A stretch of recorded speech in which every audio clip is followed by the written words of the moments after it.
Can you be competitive in Pokemon Champions using only recruited Pokemon?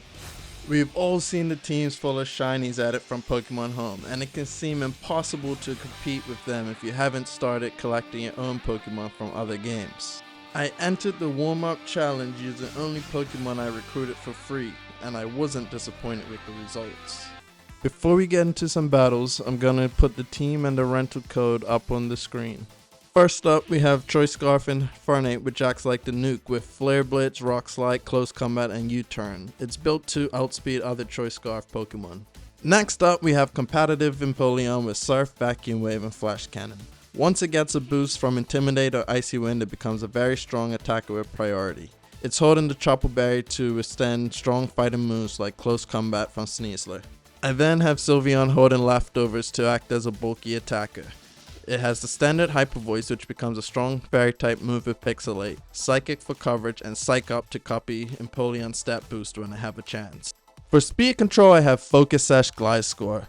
It's always able to live at least one attack to set up Tailwind, while also having dual Wing Beat to deal with Sneasler and Whimsicott, who may also be holding Focus Sash. I also have Earthquake for strong stab type damage, and it has the Hyper Cutter ability to deal with Intimidate. This team doesn't have weather, so I use Drampa with Cloud 9 to negate the effects of other teams' weather, which is prominent in this regulation. Its moveset is Draco Meteor for powerful stab and Thunderbolt for coverage, while Helping Hand allows it to be a great support Pokemon. The White Herb item allows it to reset its attack drops once it uses Draco Meteor. Lastly, we have Rotom Mow for grass coverage with Thunderbolt and Will-O-Wisp, which I've hardly had success using. Its Levitate ability allows me to click Earthquake with Gliscor next to it, and Bright Powder adds a bit of unpredictability. As for stat spreads, all of the Pokemon have max attack with attack boost in natures. With Sylveon, I have 192 HP for optimal Leftovers recovery, and the rest in defense to withstand strong physical moves. The rest of the stat spreads are pretty standard, with all of them in max with either max speed or max HP with a bit in defense. The team as a whole forms both solid Fire, Water, Grass, and Dragon Fairy Steel cores, making it easy to swap out between each other to withstand moves. Let's get into some battles to see how it works. You may have noticed this team doesn't have a Mega, and you'll see it doesn't really matter in this first battle against a non-meta team with Mega Dragonite. So the battle got off to a good start with Empoleon getting a competitive boost from Arcanine's Intimidate. I decided to protect Gliscor and use Surf with Empoleon. After surviving the unexpected Thunderfang and Bulldoze from Arcanine. Arcanine is KO'd and Aerodactyl dodges? I was not expecting it to be holding a Bright Powder. He then brings out Dragonite and Mega Evolves it as I protect Empoleon and set up Tailwind with Gliscor after falling to Sash from Ice Beam. Next turn I swap Infernape into an Extreme Speed meant for Gliscor and sacrifice Empoleon to break Multiscale with Vacuum Wave. After bringing in Sylveon, Infernape manages to connect a Rock Slide, and somehow Sylveon manages to outspeed Aerodactyl, but it dodges again thanks to the Bright Powder, and Dragonite is KO'd. Aerodactyl is then allowed to get off a weak Rock Slide. The last Pokemon is Corviknight, and since I don't have any other way to damage it, I swap Gliscor in for Infernape. Sylveon gets off a Hyper Voice and KOs Aerodactyl and is KO'd in return by Corviknight.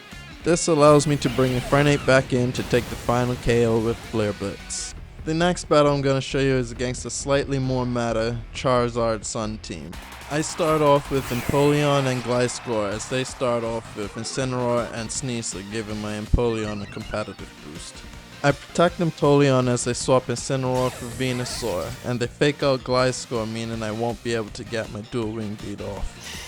The following turn, Gliscor and Venusaur protect as Empoleon survives Close Combat thanks to Chople Berry, and Sneasler survives Surf on 3%.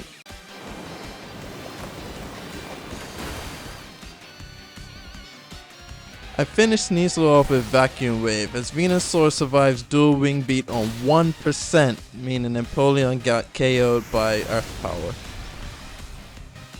They bring out Charizard and I bring out Infernape. They Mega Evolve Charizard but still protect both Pokemon.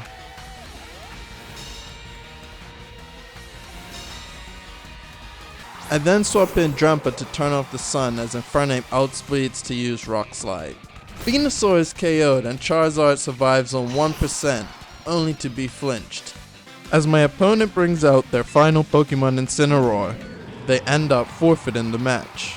The final battle I'm gonna show you is against Mega Dragonite with Rain.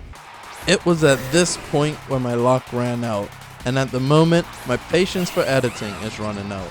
So to summarize this battle, I pretty much missed 5 Rock Slides and 1 Dual Wing Beat, which really ended up costing me the game. From there, I went on a bit of a losing streak, which really exposed the weaknesses of my team in using inaccurate moves. At the end of the day, I finished the competition in 8,478th place with a rating of 1616. It's about the same as what I used to get in Scarlet and Violet, but with a bit of luck and better plays, I could have done much better. So this team shows that you truly can be competitive using a team of freely recruited Pokemon in Pokemon Champions. Thanks for watching, and I appreciate it if you made it this far. If you enjoyed the video, don't forget to leave a like and a comment, and I'd also appreciate if you subscribed.